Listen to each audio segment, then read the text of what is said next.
Hey class, hope you are doing well for the upcoming board examination। तो बेटा जैसे कि आप लोग जानते हो कि बोर्ड एग्जाम बहुत ज्यादा क्लोज है आप लोगों के, और आपके पास इतना ज्यादा टाइम है नहीं कि आप लोग एक एक चैप्टर को बहुत ज्यादा डिटेल में जाकर डेप्थ में जाकर स्टडी कर पाओ।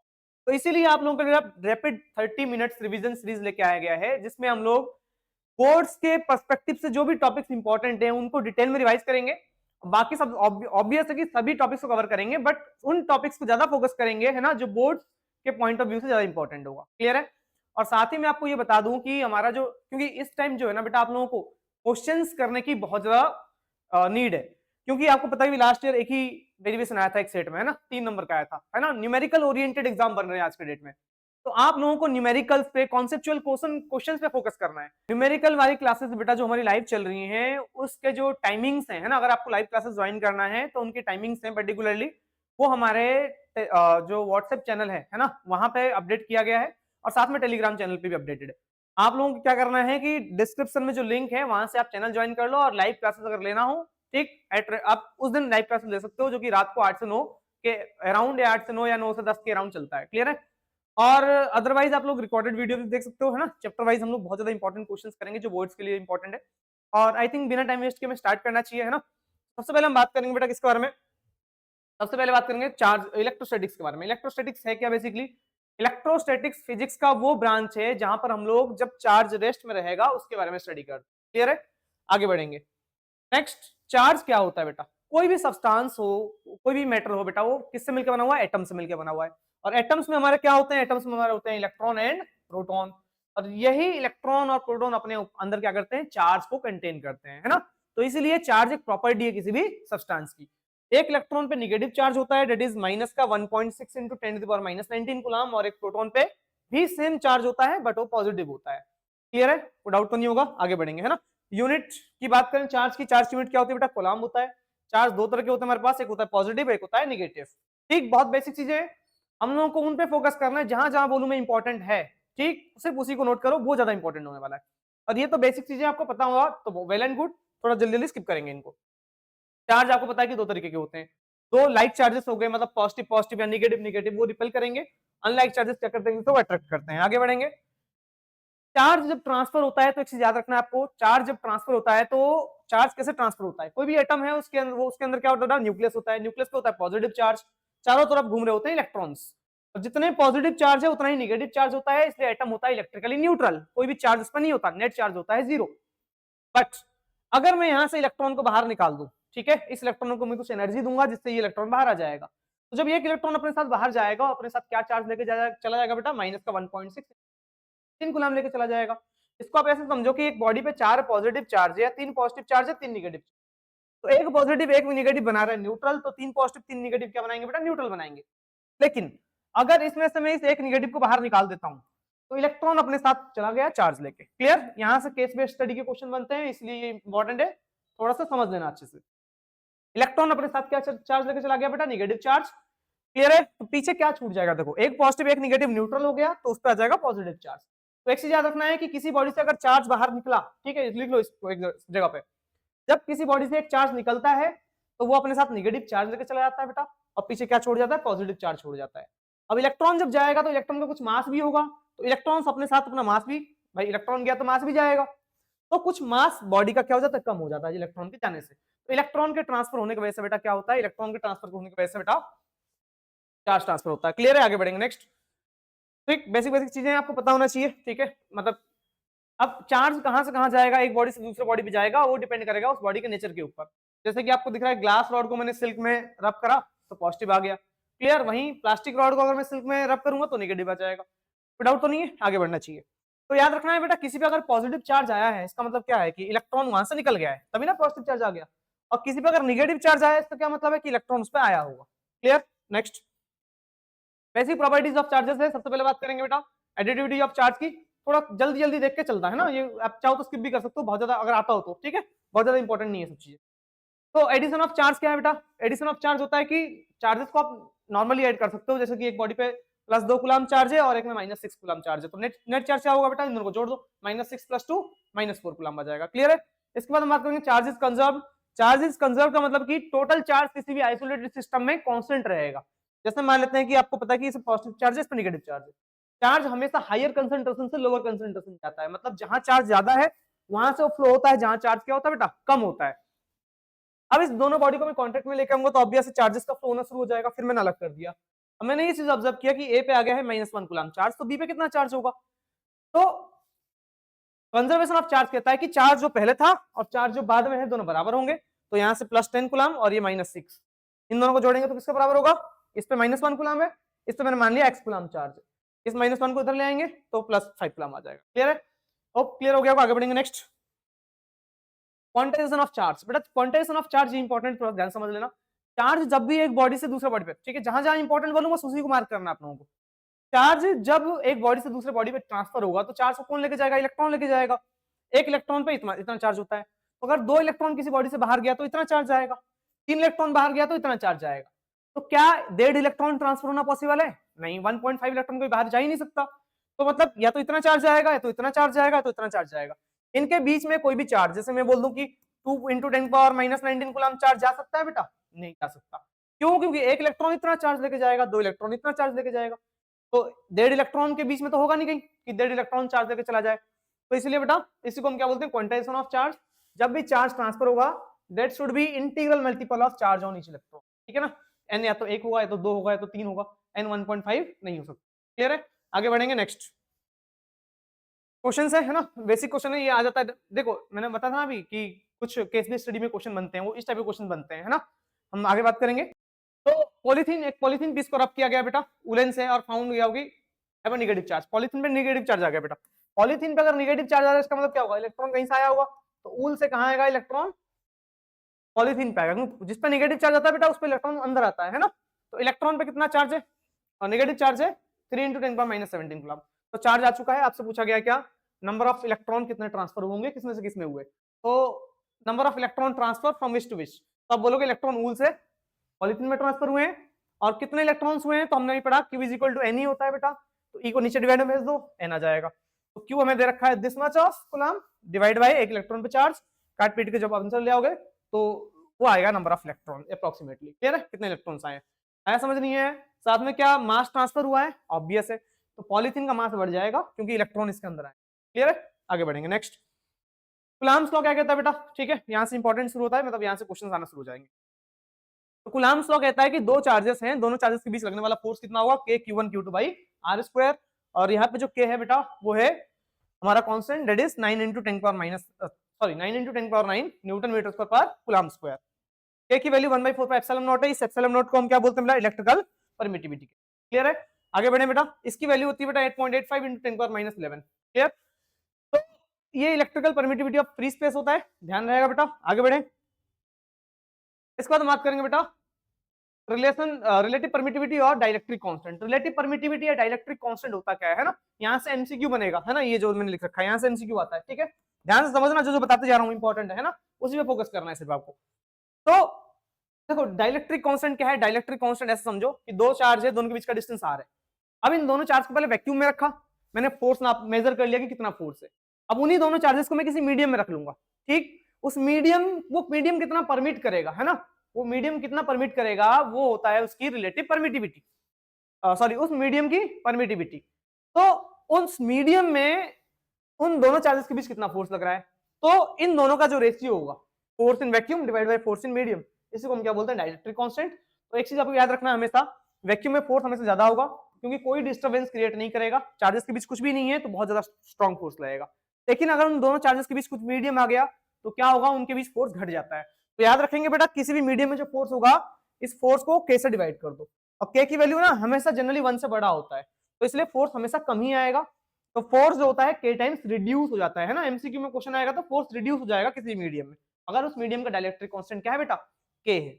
आ रहा, समझ नहीं आ रहा, बेहतरीन, आगे बढ़ेंगे नेक्स्ट क्वेश्चन है ना। मतलब अब बहुत ज्यादा क्वेश्चन हम कर नहीं सकते क्योंकि हमारे पास टाइम है नहीं, 30 मिनट में आप सोचो सब कुछ पॉसिबल हो जाए, पॉसिबल नहीं है। मैंने इसका डिटेल, इस चैप्टर का डिटेल रिवीजन मैंने करवा रखा है, वो मैंने डाल रखा है, चाहो तो वहां देख लो, वरना कोई दिक्कत नहीं है। आप क्वेश्चन सीरीज में करवा रहा हूँ, उस क्वेश्चन सीरीज को कर लो, सारे क्वेश्चन वहां पे कवर हो जाएंगे आपके, है ना। Next, force between multiple charges, अच्छा सॉरी हो गया ना, ठीक है। फोर्स बिटवीन मल्टीपल चार्जेस, बहुत सारे चार्जेस जब हो तो ये अकेला चार्ज है मान लेते हैं, ये तीनों चार्ज मिलकर छोटे चार्ज फोर्स लगा रहे हैं, तो टोटल फोर्स उस चार्ज पे कितना लगेगा, तो फोर्स एक वेक्टर क्वांटिटी है, तो इन तीनों के वजह से उस पर फोर्स लग रहा है 3, और उन तीनों फोर्स को जोड़ दो, वेक्टर सम कर दो, तो मिल जाएगा नेट फोर्स, है ना। आगे बढ़ेंगे, नेक्स्ट बात करते हैं बेटा इलेक्ट्रिक फील्ड के बारे में। इलेक्ट्रिक फील्ड होता क्या है? इलेक्ट्रिक फील्ड किसी भी चार्ज के आसपास का स्पेस होता है जहां पर कोई भी दूसरा चार्ज क्या करेगा, एक फोर्स एक्सपीरियंस करेगा। फॉर्मूला क्या होता है बेटा इलेक्ट्रिक फील्ड का? Force experience by a charge. Force unit Newton, charge unit coulomb, Newton पर कूलम हमारा क्या होगा बेटा? न्यूटन पर कूलम होगा हमारा ऐसा यूनिट इसका इलेक्ट्रिक फील्ड का, और वेक्टर क्वांटिटी है। क्लियर है? इलेक्ट्रिक फील्ड का डेफिनेशन आता है एग्जाम में, याद रख लेंगे। आगे बढ़ेंगे, ग्रेट। इलेक्ट्रिक फील्ड कैसे एग्जिस्ट करता है बेटा? इलेक्ट्रिक फील्ड एग्जिस्ट करता है in the form of electric field lines. Electric field lines क्या होता है बेटा? ये पॉजिटिव चार्ज है, पॉजिटिव चार्ज आपको याद रखना है कि इलेक्ट्रिक फील्ड लाइंस बाहर निकलता है। क्लियर है? ये बाहर निकलता है। इलेक्ट्रिक फील्ड लाइंस के फॉर्म में इलेक्ट्रिक फील्ड एग्जिस्ट करता है, जैसे मैग्नेटिक फील्ड लाइंस की वजह से मैग्नेटिक फील्ड एग्जिस्ट करता है। नेगेटिव चार्ज में इलेक्ट्रिक फील्ड लाइंस अंदर जाता है, इस चीज को याद रखना है। आगे बढ़ेंगे, नेक्स्ट। कुछ प्रॉपर्टीज होती है इलेक्ट्रिक फील्ड लाइंस की बेटा। इलेक्ट्रिक फील्ड लाइंस की कुछ प्रॉपर्टीज क्या है? इलेक्ट्रिक फील्ड हमेशा पॉजिटिव चार्ज पे स्टार्ट होगा और नेगेटिव पे खत्म होगा। क्लियर? किसी भी पॉइंट पे अगर डायरेक्शन निकालना है, जैसे इस पॉइंट पे मुझे डायरेक्शन निकालना है इलेक्ट्रिक फील्ड का, तो उस पॉइंट पे टेंजेंट ड्रॉ कर देंगे। आया समझ? तीसरा, they never cross each other, एक दूसरे को कभी काटते नहीं है। नेवर फॉर्म क्लोज लूप, वो क्लोज लूप नहीं बनाते। Always perpendicular to the surface of the charge conductor. कोई भी कंडक्टर अगर चार्ज है ना, तो इलेक्ट्रिक फील्ड लाइन से पॉजिटिव से चार्ज से बाहर निकलेगा, तो इलेक्ट्रिक फील्ड लाइन सरफेस के हमेशा क्या होता है बेटा? परपेंडिकुलर होता है। याद रहेगा। आगे बढ़ेंगे, नेक्स्ट। इसके बाद बात करें, next. Electric field at any point due to electric charge. किसी भी चार्ज की वजह से किसी भी पॉइंट पे इलेक्ट्रिक फील्ड कितना होगा? तो ये क्यू चार्ज है बेटा, है ना। इस क्यू चार्ज की वजह से आर डिस्टेंस की दूरी पे इलेक्ट्रिक फील्ड कितना होगा? तो याद रखेंगे बेटा, इलेक्ट्रिक फील्ड का फॉर्मूला याद रख लो, है ना, कोई डेरिवेशन इसका नहीं आने वाला। इलेक्ट्रिक फील्ड का जो फॉर्मूला होता है K Q by R square. के चार्ज क्यू डिवाइड बाई इनके बीच का डिस्टेंस का स्क्वायर। ठीक है, मतलब जिस पॉइंट पे आपको चार्ज पॉइंट, ये चार्ज है बेटा, ये चार्ज अपने आसपास एक इलेक्ट्रिक फील्ड बनाएगा, तो उस पॉइंट पे इलेक्ट्रिक फील्ड होगा कितना? तो के क्यू डिवाइड बाय इनके बीच का जो डिस्टेंस है उसका स्क्वायर कर देंगे। क्लियर है? आगे बढ़ेंगे, ठीक। नेक्स्ट हमारा बेटा इलेक्ट्रिक डाइपोल। इलेक्ट्रिक डाइपोल होता क्या है? इलेक्ट्रिक डाइपोल एक ऐसा सेटअप है जिसमें एक पॉजिटिव चार्ज होगा और एक नेगेटिव चार्ज होगा, दोनों का मैग्नीट्यूड सेम होगा, मतलब नंबर में सेम रहेंगे। अगर ये +2 है तो -2 हो जाएगा। क्लियर है? मैग्नीट्यूड में सेम, अपोजिट इन नेचर, दोनों के बीच का डिस्टेंस हमारा 2a होता है, याद रखेंगे बेटा। तो डाइपोल मोमेंट का जो फॉर्मूला आएगा वो क्या आएगा? 2a into Q. Dipole moment जो हमें डाइपोल की स्ट्रेंथ बताता है, डाइपोल मोमेंट का फॉर्मूला क्या आएगा बेटा? चार्ज को मल्टीप्लाई कर दो उनके बीच के डिस्टेंस से। अब इसकी यूनिट की बात करेंगे, चार्ज की यूनिट होता है कूलम और डिस्टेंस होता है मीटर में। कूलम मीटर हमारा इसका ऐसा यूनिट हो गया। एक चीज बहुत ज्यादा इंपॉर्टेंट है, याद रखेंगे, डाइपोल मोमेंट का डायरेक्शन। डाइपोल मोमेंट का डायरेक्शन हमेशा कहां से कहां होता है बेटा? नेगेटिव टू पॉजिटिव, है ना, नेगेटिव से पॉजिटिव तरफ होता है। क्लियर है? नेक्स्ट आगे बढ़ेंगे, आगे बात करेंगे बेटा हम लोग electric field at a point due to electric dipole. Dipole अपने आसपास एक इलेक्ट्रिक फील्ड बनाता है, तो किसी भी पॉइंट पे इलेक्ट्रिक फील्ड होगा कितना? तो हमें जनरली 2 पॉइंट्स पढ़ना है, एक एक्सियल। एक्सियल मतलब क्या होता है बेटा? ये डाइपोल के सामने एक्सिस में इधर कहीं पे भी किसी पॉइंट पे इलेक्ट्रिक फील्ड कितना होगा। हमने एक पॉइंट कंसीडर किया बेटा पी पॉइंट, इस पी पॉइंट में मुझे क्या निकालना है? इलेक्ट्रिक फील्ड निकालना है। तो ये पॉजिटिव चार्ज है बेटा, पॉजिटिव चार्ज से इलेक्ट्रिक फील्ड बाहर निकलेगा, तो देखो इस पॉजिटिव चार्ज की वजह से सामने इलेक्ट्रिक फील्ड बन रहा है, उसको E1 मान लिया है। नेगेटिव चार्ज है तो नेगेटिव चार्ज के तरफ इलेक्ट्रिक फील्ड अंदर आता है ना, अभी हमने बताया, तो नेगेटिव चार्ज की तरफ इलेक्ट्रिक फील्ड अंदर आएगा, इसको हमने मान लिया E2। और इलेक्ट्रिक फील्ड एक वेक्टर क्वांटिटी है, दोनों का डायरेक्शन अपोजिट है, तो दोनों चार्ज की वजह से उस पॉइंट पे इलेक्ट्रिक फील्ड निकाल लेंगे, और दोनों अपोजिट डायरेक्शन में तो दोनों को माइनस कर देंगे, तो नेट इलेक्ट्रिक फील्ड आ जाएगा। क्लियर है? तो हम वही काम करने वाले हैं बेटा, जिस पॉइंट पे मुझे इलेक्ट्रिक फील्ड निकालना है उसका हमने डाइपोल के सेंटर से डिस्टेंस क्या मान लिया बेटा? r मान लिया है। और आपको पता है कि डाइपोल के बीच का जो डिस्टेंस होता है 2a होता है, तो आधा क्या हो जाएगा? आधा a हो जाएगा, और ये आधा भी a हो जाएगा। अब इस इलेक्ट्रिक फील्ड इस पॉजिटिव चार्ज की वजह से उस पॉइंट पे कितना होगा? इस पॉजिटिव चार्ज की वजह से उस पॉइंट पे इलेक्ट्रिक फील्ड कितना होगा? उसका फॉर्मूला होता है बेटा इलेक्ट्रिक फील्ड का के क्यू बाई आर स्क्वायर। अभी जस्ट मैंने थोड़ी देर पहले बताया था आपको। तो के चार्ज हमारा क्यू है और इनके बीच का डिस्टेंस क्या बेटा? डिस्टेंस क्या देखो जरा, ये पूरा आर है और ये आधा ए है, तो ये पूरा डिस्टेंस कितना हो गया? आर प्लस ए, तो ये हो जाएगा आर प्लस ए का होल स्क्वायर, तो आर प्लस ए का होल स्क्वायर हो गया। सिमिलरली ये नेगेटिव चार्ज है, इसकी वजह से इस पॉइंट पे इलेक्ट्रिक फील्ड कितना होगा? इलेक्ट्रिक फील्ड किसी भी चार्ज की वजह से होता है K Q by R square, तो के क्यू बाई आर कितना हो जाएगा? डिस्टेंस कितना होगा बेटा? देखो हमें ये वाला डिस्टेंस निकालना है, ये पूरा आर है और ये ए है, ये वाला कितना होगा? पूरे में से इतना माइनस कर देंगे, तो आर में से ए माइनस किया तो क्या बचेगा बेटा? आर माइनस ए बचेगा, तो आर माइनस ए का स्क्वायर। अब क्योंकि दोनों अपोजिट डायरेक्शन में है, तो नेट इलेक्ट्रिक फील्ड कैसे निकालेंगे बेटा? बड़े वाले इलेक्ट्रिक फील्ड में से छोटे वाले इलेक्ट्रिक फील्ड को माइनस करेंगे, क्योंकि ये चार्ज पास में है तो इसकी वजह से इलेक्ट्रिक फील्ड बड़ा होगा, तो E2 ज्यादा है और E1 कम है, तो दोनों को माइनस कर दो, तो E2 माइनस E1। E2 की वैल्यू है K Q by R plus A का whole square, sorry R minus A का होल स्क्वायर। E1 है दिस, दोनों में से देखो ऊपर के क्यू कॉमन आ रहा है, के क्यू बाहर निकाल लिया, एलसीएम ले लेंगे। इसके बाद एलसीएम में ये दोनों मल्टीप्लाई में हो जाएगा, ये वाला नंबर इधर जाएगा, ये वाला नंबर इधर जाएगा। क्लियर है? तो इसको इधर लिख दो, इसको इधर लिख दो, देखो आर प्लस इधर लिख दिया, आर माइनस उधर लिख दिया, और ये दोनों मल्टीप्लाई में आ गए। क्लियर? के ऊपर ए प्लस बी का होल स्क्वायर क्या होता है बेटा? A square plus B square plus 2ab। A minus B का होल स्क्वायर क्या होता है बेटा? A square plus B square minus 2ab divide by, अब देखो पावर जब सेम होते हैं ना हम बेस को मल्टीप्लाई कर सकते हैं, तो a minus B A plus B हो जाएगा A square minus B square, मतलब इसको मैंने एक स्टेप और एक्स्ट्रा कर दिया है। दोनों में जब पावर सेम है ना, दोनों को मल्टीप्लाई करके दोनों का पावर एक बार रख दो, 2 क्लियर है, होल का स्क्वायर कर दो। अब a minus B A plus B क्या होगा, A square minus B square, ऊपर देखो बेटा ब्रैकेट खोलेंगे तो सबके साइन चेंज हो जाएंगे, तो जैसे ही आप करोगे बेटा ये आएगा के क्यू, और सबके साइन चेंज हो जाएंगे बेटा, जो प्लस का माइनस का हो जाएगा, जो माइनस का प्लस हो जाएगा, वो इस तरह से divide by a minus B into A plus B क्या होता है, A square minus B square, तो R square minus A square आएगा दिस, क्लियर है। अब आर होल स्क्वायर होगा, A square minus plus cut गया, R square minus plus cut गया, दो बार ए आर तो जुड़ जाएंगे, तो 4 बार ए आर आएगा बेटा, 4 ए आर आ गया, और इसको 70 लिख दिया। अब देखो इस 4 को मैं 2 इंटू 2 लिखता हूँ, 2 इंटू 2 4, देखो मैंने यहाँ 2 इंटू 2 लिख दिया, 2 2 4, ठीक है। तो के क्यू 2a 4r सेम चीज है, बस 4 को 2 इंटू 2 लिख दिया है और कुछ चीज को आगे पीछे लिख दिया है। अब देखो 2aq क्या होता है, 2aq हमारा डाइपोल मोमेंट होता है, p जिसको हम कहते हैं, तो 2 ये बचेगा 2 k, ये p हो गया, ये आएगा 2k p r upon r square minus a square का होल स्क्वायर। अब आपको पता है कि ये a बहुत छोटा नंबर होता है लमसम 0 के आसपास, ठीक है, मतलब a बहुत छोटा होता है जनरली। तो एक तो ये फॉर्मूला हो गया, जब a बहुत छोटा हो तो उस केस में छोटे नंबर का स्क्वायर बहुत छोटा होता है लमसम 0 के आसपास, तो ये 0 हो जाएगा, तो 2 2 जा 4 बचेगा, r की पावर 4 बचेगा बेटा, क्लियर है, क्योंकि r जब बहुत ज्यादा बड़ा हुआ इसे, तो r से 4 3 बार कट गया, ठीक, तो 2kp बाई r क्यूब हमारा आ गया इलेक्ट्रिक फील्ड। नेक्स्ट हम बात करेंगे बेटा इक्वेटोरियल पॉइंट पे। इक्वेटोरियल पॉइंट क्या होता है बेटा, ये डाइपोल है, इस डाइपोल के सेंटर से एक लाइन ऐसे जा रहा होगा, उसको हम इक्वेटोरियल पॉइंट बोलेंगे।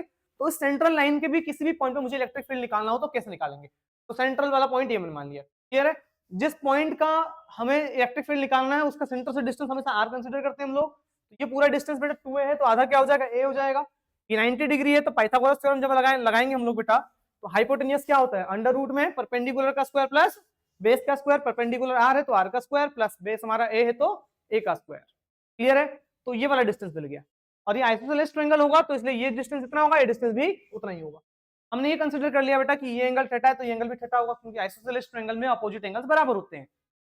अब सुनो, ये पॉजिटिव चार्ज है, इस पॉजिटिव चार्ज में से इलेक्ट्रिक फील्ड बाहर निकल रहा होगा, तो इस पॉजिटिव चार्ज में से इलेक्ट्रिक फील्ड बाहर जा रहा है, देखो E1, और ये नेगेटिव चार्ज है, नेगेटिव चार्ज की तरफ आता है इलेक्ट्रिक फील्ड, तो ये नेगेटिव चार्ज अपनी तरफ इलेक्ट्रिक फील्ड खींच रहा होगा, ऐसे E2। डाउट तो नहीं है। अब सुनो, ये एंगल थीटा है ना, इसको एक पैरेलल लाइन ड्रॉ कर दो बेस के, ये बेस है ना, इसके एक पैरेलल लाइन ड्रॉ कर दिया, तो ये एंगल थीटा है तो ये एंगल भी थीटा हो जाएगा, अल्टरनेट इंटीरियर एंगल, और ये थीटा है तो ये थीटा होगा कॉरेस्पॉन्डिंग, देखो लाइन पैरेलल है ना, ये कॉरेस्पॉन्डिंग हो गया। अब देखो इस इन दो इलेक्ट्रिक फील्ड को ना वेक्टर रिजोल्यूशन करूंगा, वेक्टर रिजोल्यूशन मतलब कि इस इलेक्ट्रिक फील्ड को दो हिस्सों में तोड़ सकते हैं, जिधर थीटा होता है उधर तरफ E1 का कौन सा कंपोनेंट आएगा, E1 cos थीटा, और जिधर थीटा नहीं होता उधर तरफ साइन जाता है, आपको पता होना चाहिए, तो E1 sin थीटा।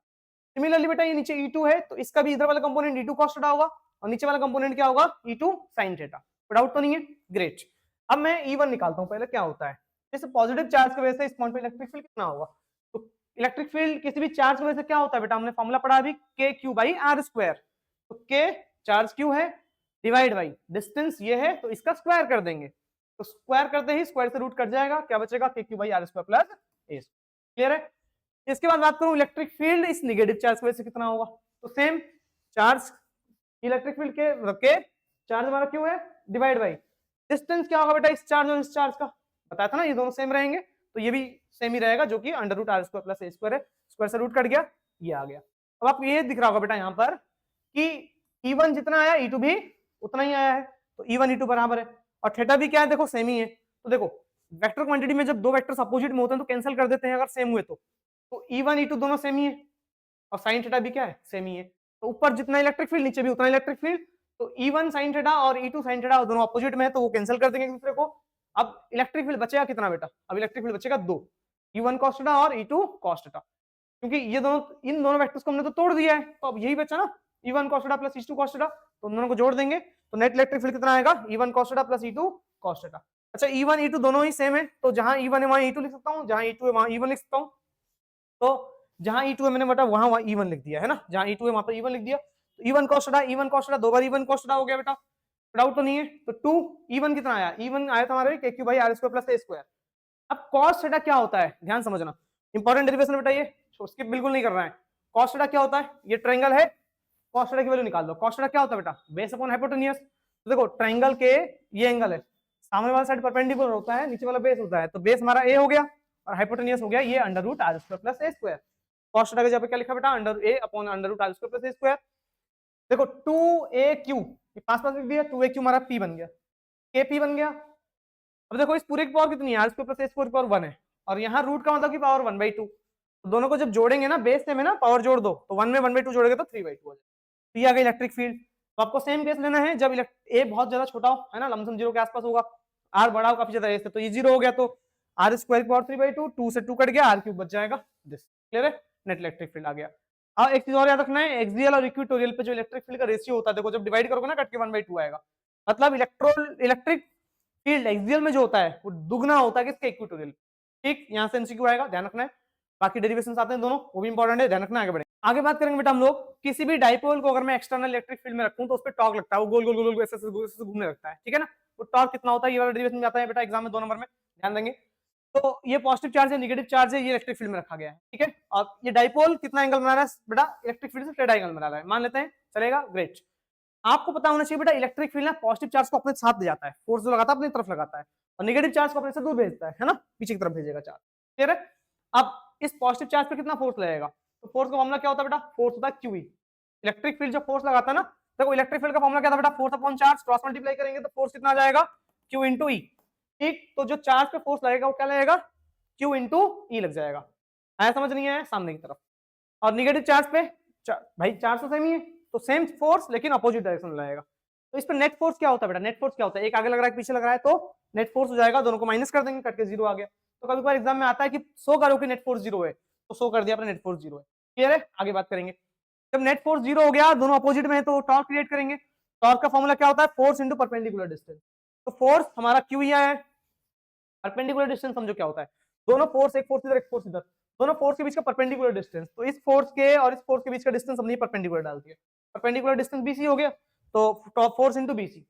अब ना इस ट्रायंगल में मैं साइन थीटा लगाऊंगा, साइन थीटा क्या होता है, परपेंडिकुलर मतलब बीसी अपॉन बेस क्या है, बेस हमारा ये है ना, ठीक, sorry perpendicular upon hypotenuse, perpendicular हमारा बीसी है और हाइपोटेन्यूज क्या बेटा, हाइपोटेन्यूज की पूरा लेंथ है 2a, BC upon 2a, cross multiply करेंगे बेटा, तो बीसी कितना आएगा 2a sin थीटा, क्लियर है। तो बीसी आ गया 2a sin थीटा, तो फोर्स हमारा होगा, फोर्स होगा क्यू और बीसी हो गया 2a sin थीटा। तो देखो 2a इंटू क्यू क्या होगा, 2a क्यू को पास पास लिख दो, 2a क्यू हमारा डाइपोल मोमेंट हो गया, तो pe sin थीटा, क्लियर है। जब टॉर्क जो आएगा वो क्या आएगा, p sin थीटा, और इसको वेक्टर फॉर्म में लिखेंगे तो p क्रॉस e लिख सकते हैं, ठीक। थीटा किसके पीछे एंगल है बेटा, p हमारा डाइपोल मोमेंट हो गया, और e हमारा इलेक्ट्रिक फील्ड हो गया। डाइपोल मोमेंट दिख रहा है आपको, नेगेटिव से पॉजिटिव होता है, तो डाइपोल मोमेंट सामने की तरफ है ना, नेगेटिव से पॉजिटिव, क्लियर, और इलेक्ट्रिक फील्ड सामने, तो इन दोनों के बीच का एंगल कितना है, क्लियर है। आगे बढ़ेंगे, नेक्स्ट टॉपिक। एक चीज आपको और याद रखना बेटा, इसमें जो स्टेबल और अनस्टेबल इक्विलिब्रियम वाला केस है, ध्यान रखना कि जब थीटा 0 डिग्री हो तो स्टेबल इक्विलिब्रियम होता है बेटा, ठीक, और जब थीटा कितना डिग्री हो, 180 डिग्री हो, वो किस में आता है, अनस्टेबल इक्विलिब्रियम में आता है, ठीक है। डाइपोल स्टेबल में कब कहलाएगा, जब एंगल 0 डिग्री होगा, अनस्टेबल कब कहलाएगा बेटा, जब एंगल कितना हो, 180 डिग्री हो, क्लियर। इसको याद रखना बेटा, एमसीक्यू में यहाँ से क्वेश्चन पूछता है, मैक्सिमम टॉर्क के लिए साइन थीटा की वैल्यू मैक्सिमम होना चाहिए, मतलब 1 होना चाहिए, मैक्सिमम टॉर्क के लिए फॉर्मूला हमेशा लगेगा p इंटू ई, ठीक, मिनिमम टॉर्क तुम्हारा 0 होता है, बताने की जरूरत नहीं है। तो स्टेबल और अनस्टेबल इक्विलिब्रियम का केस ध्यान रखना है, आगे बढ़ेंगे। अब यहाँ से टॉपिक्स बहुत ज्यादा इंपॉर्टेंट रहते हैं ना, मैं आपसे बोलूं कि एग्जाम में सबसे ज्यादा इंपॉर्टेंट क्या होगा, तो आपको ये लास्ट वाले सेक्शन ज्यादा पढ़ने हैं। सबसे पहले हम बात करेंगे इलेक्ट्रिक फ्लक्स होता क्या है। इलेक्ट्रिक फ्लक्स होता है किसी भी सरफेस एरिया से कितना electric field lines perpendicularly 90 degree में पास हो रहे हो। डेफिनेशन आता है एग्जाम के लिए, बहुत इंपॉर्टेंट है, डिफाइन कर लेना बेटा। इलेक्ट्रिक फ्लक्स कितने इलेक्ट्रिक फील्ड लाइंस परपेंडिकुलरली किस सरफेस से पास हो रहे हैं, उसको हम क्या बोलते हैं, इलेक्ट्रिक फ्लक्स कहते हैं।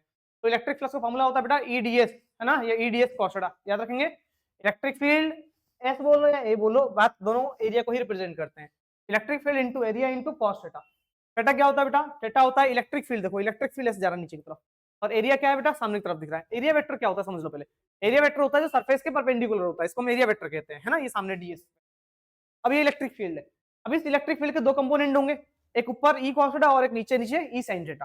तो हम लोग परपेंडिकुलर कौन सा दिख रहा है, सरफेस के, सरफेस तो परपेंडिकुलर ई कॉस दिख रहा है ना, ई साइन तो है नहीं, तो उसको हटा देंगे, ई कॉस थीटा, है ना। तो इसलिए इलेक्ट्रिक फील्ड लगा ई कॉस थीटा आ गया, ई कॉस थीटा, और एरिया हमारा जितना होगा इस एरिया को पूरे को ए बोल देंगे, तो जो फ्लक्स आएगा वो कितना आएगा बेटा, ई ए कॉस थीटा। तो अगर मैं वेक्टर फॉर्म में लिखूं तो इसको ई डॉट डीएस लिखते हैं या ई डॉट ए लिखते हैं, डॉट हटता है तो कॉस थीटा आता है, क्लियर है। यूनिट की बात कर ले बेटा, इलेक्ट्रिक फील्ड न्यूटन पर कूलम है और एरिया मीटर स्क्वायर है, तो न्यूटन मीटर स्क्वायर पर कूलम यूनिट होती है, ध्यान रखना, स्केलर क्वांटिटी ऑफ फ्लक्स, ठीक। आप इसको डायरेक्टली ऐड कर सकते हो। आगे बढ़ेंगे, नेक्स्ट बात करेंगे बेटा गॉस थ्योरम। गॉस थ्योरम सबसे ज्यादा इंपॉर्टेंट टॉपिक है एग्जाम पॉइंट ऑफ व्यू से। तो गॉस थ्योरम का डेफिनेशन आता है एग्जाम में, ध्यान रखना। गॉस थ्योरम क्या कहता है कि कोई भी क्लोज सरफेस के अंदर कोई अगर चार्ज है, कोई भी क्लोज सरफेस है, उस क्लोज सरफेस के अंदर चार्ज है, तो इस पूरे क्लोज सरफेस से जो फ्लक्स लिंक होगा वो कितना हो जाएगा, इस क्लोज सरफेस के अंदर चार्ज कितना है उसको डिवाइड कर दो एप्सिलॉन नॉट से। ठीक, तो डिफाइन कर दोगे तो भी एक नंबर मिल जाता है बेटा, ध्यान समझ लेना। तो जो फ्लक्स होगा किसी भी क्लोज सरफेस से वो कितना होगा, चार्ज अंदर कितना है उसको एप्सिलॉन नॉट से डिवाइड कर दो, फ्लक्स आ गया। आगे बढ़ेंगे next, proof of Gauss theorem. ठीक है, गॉस थ्योरम का प्रूफ। अब देखो हम क्या करने वाले हैं, एग्जाम में क्वेश्चन आता है state and proof Gauss theorem. ठीक, तो पता होना चाहिए आप लोगों को, डेरिवेशन भी इंपॉर्टेंट है। अब ध्यान से समझ लेना, यहां से जितने भी 3-4 टॉपिक्स पढ़ेंगे वो सारे इंपॉर्टेंट है। स्टार्टिंग में भले स्किप कर सकते हो बेटा, ये वीडियो लास्ट में बिल्कुल भी स्किप नहीं करना, ठीक है, मैं पहले बता दे रहा हूँ। तो बेटा ये गॉसियन सरफेस है ना, ये क्लोज सरफेस हुआ तुम गॉसियन सरफेस कहते हैं। सेंटर पे कोई चार्ज है, क्यू चार्ज। अब मैं इस छोटे से सरफेस से फ्लक्स निकालूंगा, इस छोटे सरफेस से फ्लक्स निकालूंगा। फ्लक्स क्या होगा छोटे सरफेस से, फ्लक्स क्या होता है बेटा। तो सबसे पहले इलेक्ट्रिक फील्ड की बात कर लेते हैं, इस पॉइंट पे इलेक्ट्रिक फील्ड कितना होगा। तो अगर ये चार्ज यहाँ पे है तो इस चार्ज की वजह से कुछ इलेक्ट्रिक फील्ड बन रहा होगा उस पॉइंट पे। तो किसी भी चार्ज की वजह से आर डिस्टेंस की दूरी पे जो इलेक्ट्रिक फील्ड होता है उसका फॉर्मूला है K Q by R square, के क्यू बाई आर स्क्वायर। इस चार्ज की वजह से इस पॉइंट पे इलेक्ट्रिक फील्ड आ गया के क्यू बाई आर स्क्वायर। इसके बाद तो उस पे उस छोटे सरफेस पे फ्लक्स कितना लिंक हुआ, तो फ्लक्स का फॉर्मूला क्या होता है, E D S cos theta. देखो इलेक्ट्रिक फील्ड आपको पता है पॉजिटिव चार्ज से बाहर निकल रहा है, और एरिया वेक्टर भी देखो सरफेस के परपेंडिकुलर होता है, तो एरिया वेक्टर भी बाहर है, दोनों के बीच का एंगल 0 है इसलिए cos 0 आ गया। तो इलेक्ट्रिक फील्ड कितना है K Q by R square, और सरफेस एरिया कितना है डीएस है। अब सुनना बेटा, तो ऐसे ही छोटे छोटे छोटे छोटे फ्लक्स निकालो सबको जोड़ देंगे तो टोटल फ्लक्स आ जाएगा। ऐसे ही छोटे छोटे सरफेस एरिया से जो फ्लक्स लिंक है उनको निकाल लो और सबको जोड़ दो, उसके लिए हम करते हैं इंटीग्रेशन। तो इसी को इंटीग्रेट करेंगे तो टोटल फ्लक्स आ जाएगा, तो दोनों तरफ इंटीग्रेट कर दिया, डी फाई का इंटीग्रेशन फाई हो गया। के क्यू आर कांस्टेंट है, चार्ज भी कांस्टेंट, ठीक, के भी कांस्टेंट, और डिस्टेंस देखो ना, डिस्टेंस भी तो कांस्टेंट रहेगा, रेडियस तो कभी चेंज होगा नहीं इसका। ठीक, तो आर भी कांस्टेंट है, बाहर निकाल दो। तो डीएस, डीएस मतलब होता है सरफेस एरिया। ये स्फीयर है ना बेटा, स्फीयर का सरफेस एरिया क्या होता है, स्फीयर का सरफेस एरिया होता है 4 पाई आर स्क्वायर। तो देखो के को हम लिखते हैं 1/4 pi epsilon naught 4 pi R square, 4 pi से 4 पाई कट गया, आर स्क्वायर से आर स्क्वायर कट गया, क्या बचा Q square, Q upon epsilon naught. ये हो गया गॉस थ्योरम का प्रूफ। होप क्लियर हो गया होगा, आगे बढ़ेंगे। इसके बाद बात करते हैं गॉस थ्योरम के एप्लीकेशंस के बारे में बेटा। गॉस थ्योरम के 3 एप्लीकेशन और तीनों ही सबसे ज्यादा इंपॉर्टेंट है ना, ध्यान रखना, गॉस थ्योरम के प्रूफ से भी ज्यादा इंपॉर्टेंट है गॉस थ्योरम के एप्लीकेशन। सबसे पहला एप्लीकेशन क्या है बेटा, कि एक इनफाइनाइट लॉन्ग स्ट्रेट वायर है, वो पूरी तरीके से चार्ज है, तो इस पूरी बहुत बड़ा वायर है बेटा, वो चार्ज है पूरी तरीके से, तो इसके आसपास इलेक्ट्रिक फील्ड कितना होगा, क्लियर है। तो एक काम करेंगे, इसको प्रूफ करने के लिए हम गॉस थ्योरम का यूज करेंगे। सबसे पहले चार्ज को सेंटर पर लाएंगे, तो चार्ज को सेंटर पर लाने के लिए गॉसियन सरफेस ड्रॉ करते हैं। तो बेटा इस वायर के लिए गॉसियन सरफेस जो हम बनाएंगे वो बनेगा एक सिलेंडर, क्लियर, जिससे कि चार्ज कहां गया, सेंटर पे आ गया। अब मैंने एक पॉइंट ले लिया पी, मुझे इस पी पॉइंट पे इलेक्ट्रिक फील्ड निकालना है, तो कैसे निकालेंगे ध्यान समझना। तो पहले हम बात करते हैं लेमडा। लेमडा क्या होता है, लेमडा होता है कि चार्ज पर यूनिट लेंथ, अगर इसका 10 मीटर लेंथ बेटा, 10 मीटर लेंथ में अगर 100 कूलाम चार्ज है तो 1 मीटर लेंथ में कितना चार्ज होगा बेटा बताओ। 10 पूरा मीटर लेंथ है, 10 में अगर 100 है तो 1 मीटर में कितना चार्ज होगा, 1 मीटर में चार्ज होगा बोलो बेटा 10 कूलाम। तो वही हमारा क्या है, लीनियर चार्ज डेंसिटी। तो charge per unit length, charge को लेंथ से डिवाइड करेंगे तो क्या आएगा बेटा, लेमडा आ जाएगा। तो क्रॉस मल्टीप्लाई कर देंगे, क्यू कितना जाएगा, लेमडा एल, लेमडा एल आ गया, ठीक है। तो चार्ज हो जाएगा, क्या हो जाएगा, लेमडा एल, डायरेक्टली आप ये लिख सकते हो। इसके बाद हम बात करेंगे flux link with Gaussian surface. ठीक, गॉसियन सरफेस दिख रहा है आपको, ये गॉसियन सरफेस है ना, इससे कितना फ्लक्स लिंक होगा। तो गॉसियन सरफेस एक तो साइड में दिख रहा है, एक सरफेस ऊपर भी दिख रहा है, एक सरफेस नीचे भी दिख रहा है, ऊपर फर्स्ट नीचे सेकंड, और साइड वाला क्या हो गया बेटा, थर्ड हो गया। तो जो फ्लक्स लिंक होगा, ठीक, तो हम लोगों ने गॉस थ्योरम पढ़ रखा है, जो फ्लक्स होता है वो क्या होता है, फ्लक्स होता है चार्ज अपॉन एप्सिलॉन नॉट, अभी पढ़ा गॉस थ्योरम। तो चार्ज कितना है, लैम्डा एल अपॉन में एप्सिलॉन नॉट, फर्स्ट इक्वेशन मान लेंगे। अब दोबारा फ्लक्स निकालेंगे गॉसियन सरफेस, लेकिन इस बार फ्लक्स का निकालने के लिए हम गॉस थ्योरम यूज नहीं करेंगे, अब हम करेंगे ई डॉट डीएस वाला फॉर्मूला है ना, ई डीएस कॉस थीटा वाला फॉर्मूला। तो अब मैं फ्लक्स निकालने के लिए तीनों सरफेस आपको दिख रहे हैं, ऊपर नीचे साइड वाला, तीनों पे फ्लक्स अलग अलग निकाल के जोड़ूंगा तो टोटल फ्लक्स आ जाएगा। पहले वाले फ्लक्स निकालते हैं, पहला वाला सरफेस ऊपर है, फ्लक्स कितना होगा, फ्लक्स होता है ई डीएस कॉस थीटा। तो देखो सरफेस एरिया कहाँ है, सरफेस एरिया ऊपर, मतलब एरिया वेक्टर ऊपर है, और इलेक्ट्रिक फील्ड सामने है, तो एंगल कितना डिग्री है, 90 डिग्री है। नीचे भी चेक करो, इलेक्ट्रिक फील्ड तो सामने की तरफ होगा ना ऐसे, और एरिया वेक्टर किधर है, एरिया वेक्टर नीचे है, तो इलेक्ट्रिक फील्ड सामने, एरिया वेक्टर नीचे, एंगल कितना डिग्री है, 90 डिग्री है। तो दोनों के लिए एंगल कितना होगा, 90 होगा। तो E D S cos 90, E D S cos 90। तीसरा वाला सरफेस कौन सा बेटा, तीसरा वाला सरफेस ये वाला है, ठीक। तो इलेक्ट्रिक फील्ड बाहर, और किसी पॉइंट पे एरिया वेक्टर निकालोगे बाहर की तरफ होगा, तो दोनों के बीच का एंगल कितना आया, दोनों सेम डायरेक्शन में, तो एंगल 0 हुआ। तो तीसरा हो गया ईडीएस कॉस 0। अब देखो कॉस 90 की वैल्यू 0 होता है, तो इसलिए ये भी 0 हो जाएगा और ये भी 0 हो जाएगा, और कॉस 0 होता है 1, तो क्या बचेगा, ईडीएस बचेगा। तो हमारा क्या आया, फ्लक्स ईडीएस कॉस 0, कॉस 0 1 होता है। इलेक्ट्रिक फील्ड कितना आ चुका बेटा हमारे पास, इलेक्ट्रिक फील्ड क्या आया चेक करो, इलेक्ट्रिक फील्ड आया था, कहां गया, अच्छा सॉरी ये तो मैं निकालना ही है, ठीक। तो इलेक्ट्रिक फील्ड निकालना है, वही रखो,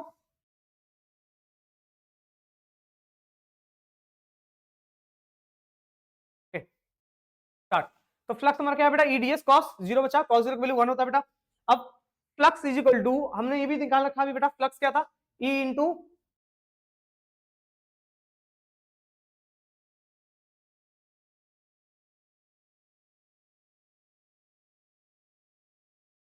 तो फ्लक्स हमारा है EDS cos zero, cos zero value कितना होता है बेटा, 1 होता है, P into surface area, DS मतलब सरफेस एरिया है, कौन सा सरफेस एरिया बेटा, कर्व सरफेस एरिया, क्योंकि सिलेंडर में हमें सिर्फ तीसरे वाले से फ्लक्स लिंक है ना, तो तीसरे वाले का जो सरफेस होगा वो कर्व सरफेस एरिया हो जाएगा। Curve surface area of cylinder क्या होता है, 2 पाई आर एच, तो 2 पाई आर मेरा एच मतलब हाइट, तो हाइट को हमने क्या मान रखा बेटा, हाइट को हमने लेंथ मान रखा है, ये पूरा जो लेंथ है ना हमारा, सॉरी जो लेंथ था हमारा, ये तो हाइट हो गया सिलेंडर का, तो 2 पाई आर एल हो गया, डाउट तो नहीं है। अब ये हमारा फ्लक्स सेकंड इक्वेशन आ गया। अब फर्स्ट इक्वेशन से फ्लक्स कितना आया था, फ्लक्स आया था lambda L upon epsilon naught, तो जहां फाई वहां क्या रख दो, lambda L upon epsilon naught is equal to 2 pi R L E, L से एल कट गया बेटा, 2 पाई आर को नीचे डिवाइड में भेज दो, जब इलेक्ट्रिक फील्ड आएगा कितना आएगा, लैम्डा अपॉन में 2 pi are epsilon naught, clear है। तो ये इलेक्ट्रिक फील्ड आएगा किसके लिए बेटा, एक यूनिफॉर्म चार्ज प्लेन शीट की वजह से, sorry uniform charge long straight wire की वजह से। अब देखो इलेक्ट्रिक फील्ड डिस्टेंस के इनवर्सली प्रोपोर्शनल है, तो डिस्टेंस बढ़ेगा तो इलेक्ट्रिक फील्ड घटेगा, तो इसलिए हमारा जो ग्राफ बनेगा वो कैसा बनेगा, ग्राफ भी इंपॉर्टेंट है, ध्यान रखना एमसीक्यू में आता है। तो डिस्टेंस बढ़ेगा तो इलेक्ट्रिक फील्ड घटता है, तो इसलिए ऐसा ग्राफ नीचे की तरफ होगा, क्लियर है। नेक्स्ट हम बात करेंगे बेटा, एक हमारे पास थिन शीट है, मेटल शीट है, वो कंप्लीटली चार्ज है, इस थिन चार्ज शीट की वजह से आसपास इलेक्ट्रिक फील्ड कितना होगा, क्लियर है। तो इसको करने के लिए हमें पहले इस थिन शीट को सेंटर में लेके आना पड़ेगा, तो एक गॉसियन सरफेस ड्रॉ करेंगे। तो हमने इस थिन शीट का एक बहुत छोटा सा हिस्सा काट लिया है, देखो ये वाला एरिया है ना, ये ए एरिया मैंने काट लिया है। अब इस थिन शीट का जो एरिया है उसमें चार्ज रखा गया, तो चार्ज को सेंटर में लाने के लिए हमें एक गॉसियन सरफेस ड्रॉ करना है, तो हमने एक सिलेंडर ड्रॉ कर लिया, देखो ये सिलेंडर ड्रॉ, ठीक, इस सिलेंडर के देखो इधर भी आता इधर भी आता, तो इसलिए चार्ज किसमें आ गया, सेंटर पे आ गया, ग्रेट। आगे बात करेंगे सिग्मा क्या होता है बेटा, हम लोग सिग्मा मानते हैं चार्ज पर यूनिट एरिया, ठीक है ना, तो सिग्मा होता है चार्ज अपॉन एरिया, क्लियर। तो यहाँ से क्रॉस मल्टीप्लाई करो, चार्ज कितना आ जाएगा, सिग्मा इंटू ए आ जाएगा, कोई डाउट तो नहीं है। अब सुनो, अब मुझे इस गॉसियन सरफेस से फ्लक्स निकालना है ना, तो हमने गॉस थ्योरम पढ़ रखा है, जो फ्लक्स होगा वो कितना हो जाएगा, चार्ज अपॉन एप्सिलॉन नॉट। तो पूरे गॉसियन सरफेस हमने प्लॉट किया, ड्रॉ किया, अभी पूरे से जो फ्लक्स लिंक होगा वो क्या होगा, charge upon epsilon not, charge हमारा सिग्मा है divide by epsilon, first equation मान लिया। अब दोबारा मैं फ्लक्स निकालूंगा, लेकिन कैसा निकालूंगा, बिना गॉस थ्योरम के, मतलब ईडीएस कॉस्टा वाले फॉर्मूला, क्लियर है। तो अब तीन सरफेस दिख रहे हैं सिलेंडर सेम, एक तो ये वाला हो गया साइड वाला कर्व सरफेस एरिया, एक ये वाला सरफेस और एक ये वाला सरफेस, इन तीनों सरफेस एरिया से फ्लक्स निकालना है। तो फ्लक्स निकालने के लिए फर्स्ट वाला सरफेस प्लस सेकंड वाला सरफेस प्लस थर्ड वाला सरफेस, तीनों का सरफेस एरिया यूज करना पड़ेगा। तो फ्लक्स क्या होता है, ईडीएस कॉस थीटा, तो इलेक्ट्रिक फील्ड एरिया तो हमारा ये वाला फर्स्ट वाला सरफेस ए है ना, हमने मान लिया ना ये वाला एरिया ए होता है, ई है, थीटा कितना होगा, देखो पॉजिटिव चार्ज से इलेक्ट्रिक फील्ड बाहर निकलेगा, तो इलेक्ट्रिक फील्ड बाहर है, और सरफेस के परपेंडिकुलर एरिया वेक्टर भी होना चाहिए, तो एरिया वेक्टर भी बाहर है, दोनों का डायरेक्शन सेम है, तो एंगल जीरो हो गया, कॉस जीरो। दूसरे वाले में भी देखो इलेक्ट्रिक फील्ड सामने है और एरिया वेक्टर भी सामने है, तो दोनों के बीच का एंगल कितना हो गया, जीरो हो गया, कॉस जीरो कॉस जीरो।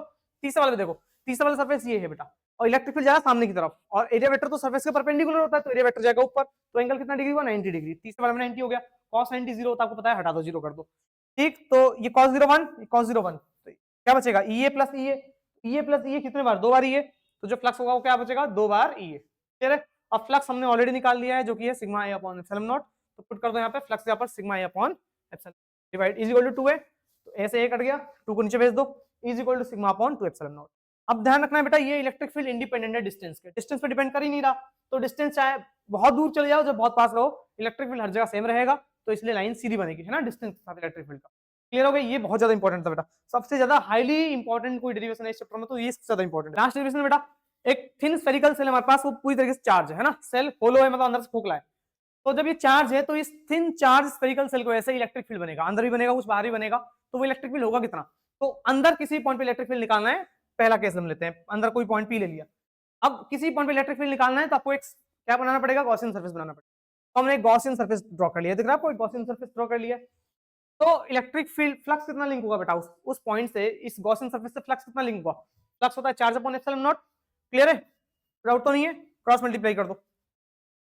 अब देखो फ्लक्स का हमारा फॉर्मूला क्या है, फ्लक्स हमारा ई डॉट डीएस भी तो होता है, तो हमने फ्लक्स को लिख दिया E dot DS equal to charge upon epsilon naught, और अंदर चार्ज कितना है बता जरा, अंदर चार्ज कितना है, अंदर तो कोई चार्ज ही नहीं है बेटा, इस गॉसियन सरफेस के अंदर कोई चार्ज है क्या, नहीं है, चार्ज नहीं, तो चार्ज जीरो हो गया, जीरो अपॉन समथिंग जीरो, इस डीएस को नीचे भेज दो, इलेक्ट्रिक फील्ड कितना आएगा, जीरो आएगा। तो ध्यान रखना है, कोई भी चार्ज कंडक्टर है, होलो है, खोखला है, तो अंदर इलेक्ट्रिक फील्ड हमेशा क्या होता है, जीरो होता है, क्लियर है। नेक्स्ट आगे बात करेंगे, इसके बाहर है ना, इससे जो चार्ज स्फीयर था, इसके बाहर इलेक्ट्रिक फील्ड कितना होगा, तो बाहर मैंने तो ये वाला पॉइंट ले लिया, तो इस पॉइंट का डिस्टेंस सेंटर से हमने आर मान लिया है, कैपिटल स्मॉल आर, और कैपिटल आर हमारा ये रेडियस हो गया इसका।